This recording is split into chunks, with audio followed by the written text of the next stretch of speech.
Hey there. I just wanted to take a moment to say how grateful I am for you, the listener, the child, the parent, whoever you are or whoever you stumbled upon finding Ithaca.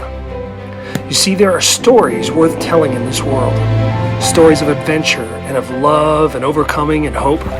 Your life for one. So sit back, get ready for another great story. And as always, remember, wherever you find yourself or how difficult the path, like Odysseus, you're gonna make it.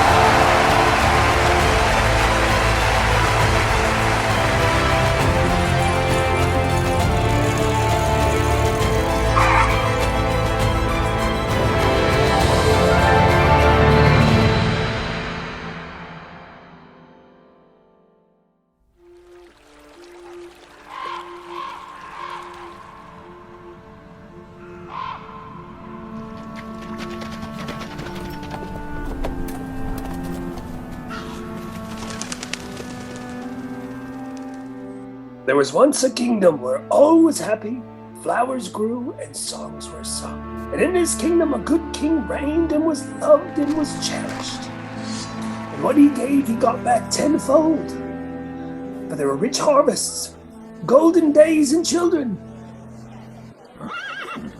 And his queen, a woman of wit and majesty and of great grace. Her smile passed from mouth to mouth in the country like a gift, Milady. which it was. Her smile blessed the land, and what it touched grew. It was healed. Then one bleak day in November, the queen died. Outside the palace, the leaves fell lamenting in reds and golds, falling gently to the ground. Inside, at the end of the great hall, were long shadows. The king, his 3 sons, and his daughter stood weeping. But there was one among the mourners who was not crying, whose eyes were dry, whose brain raced ahead to the day when the king would want to ease his loneliness. And the witch, for a witch she was, swept her cold gaze amongst the solemn faces, schemed a terrible scheme. So she set to work on the king, and as the days passed on their slow march, she inched her way into his life. At first, the king didn't even see the witch. His poor heart was broken, but the witch could charm the skin from a snake.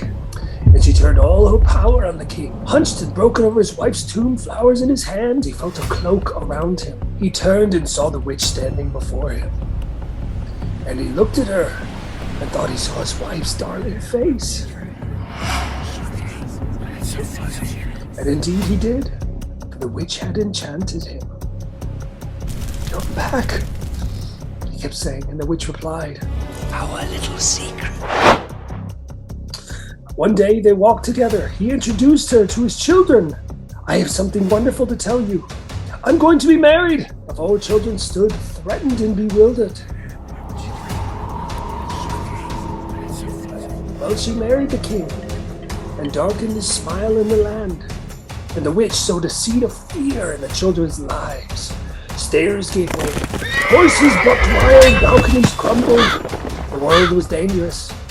One day, a toy box was found full of snakes, hissing, writhing. Another day, the princess put on the necklace that had been her mother's and felt it tighten around her neck. Terror whispered its threat through the palace. Of course, the witch herself was all honey, always honey. But sometimes the king caught her chill look and worried she was also. The king had a magic ball of twine, and it knew its way to the forests, rolled it into the trees and into a big path. The next morning, slid from the bed, he roused the children and took them quickly to the edge of the forest. The magic twine had set it rolling. For an hour, they followed its marvelous journey. "This is our secret place," the king said gently. "Secret from all the world, but no one can find you here." "You brought us here because of her, haven't you?" the princess said to her father. The princess gazed at the string. Well, the king, he worked his way back, and the witch pinched him. "You're being very mysterious," she teased. "Where are the children, our children? Where have they gone?" The next day, when the king rode off to visit the children, she followed as stealthy as a bat.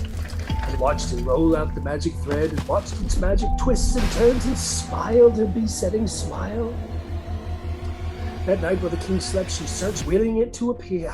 She found the twine, and she stole it, and in its place left a ball of common thread. Then off at first light to find the poor children, the king arrived to visit his children, pulled out the ball of thread and threw it to the ground, where it stayed. Stubborn, he felt an unease, a disquiet that spread and grew and filled him with terror. He abandoned the useless thread and began to run into the heart of the forest. The three princes also were running. They ran into the house. Sitting there, shrouded in black skin like marble, cold eyes gleaming, was the witch. "Have you caught these fish yourself?" she asked, all innocence, as if her presence were the most natural thing. "How clever," she said. The boys moved together back a step. "How did you find us?" they asked. "And where's our father?" The witch produced her most soothing voice. "Father was on his way. Why would they like to see the presents? Aren't they nice? Try them on. The shirts will hurt, and the wings will sting, and the beaks will shriek, and the eyes will cry." And as her curse grew louder, the tail of the shirts tightened on the young boys and pulled and tightened like skin around them. What was happening? From their mouths came a shriek. Off! They were turning into birds. Ravens! Out they flew out from the witch's triumphant screams. The princess saw them. She dropped her basket and ran towards the open door of the cottage. When she saw the witch, the princess fled for her life. At the very instant the daughter disappeared into the forest embrace, the king finally found his way out of the labyrinth. He heard the anguished cries of his daughter, "Father! Father!" ringing in his ears. "What have you done?" "I've done nothing." But the king would have none of it. His voice was stern. "I ask you again, what have you done with my children?" "Are the children here?" she asked. Her face melted into the features of the dead queen. The king covered his eyes with his hands. "No! It's not her! It's not her! You are not her!" The witch's face relaxed. "I think you must be unwell." "Yes, you're upset." Then she picked up one of the lilies. The flower dropped from her grip and wound itself around her arm. It was a spinning evil snake. It was the last thing he saw before the snake leapt around his neck. From a day and a night the princess ran, and when she awoke, she saw three ravens. "Sister," they called out, "we are trapped. Help us! Help us! You must keep silent. You must not speak a single soul for 3 years, 3 months, 3 weeks, and 3 days. Only then can the spell be broken." With that, the princess nodded and put her finger to her lips as a sign that she would not utter a single word for 3 years, 3 months, 3 weeks, and 3 days. And so the princess made her home high in the hollow of an old dead tree and was silent while weeks and weeks went by. Then one day, a young prince, far from home, was wandering the forest. He stumbled across a stream. He bent down to quench his thirst. There, washing her clothes, was the princess. The prince called out to her, waving his handkerchief, "Hello! Hello! My lady!" At this, the princess, startled and confused, hurried away into the thick of the forest. The prince pursued her until he came to the tree which she had disappeared. What eyes, he thought. All the while he was thinking, to kiss that mouth. The princess smiled at hearing this. The first smile she had smiled in months. And that smile wrapped all the way around her heart and his heart and squeezed them tight together. Until one day, he could not contain his thoughts anymore, and he said them all out loud. "Love," he said, "marriage, and always, and ever." And the princess came away from the tree, and they kissed, and that was that.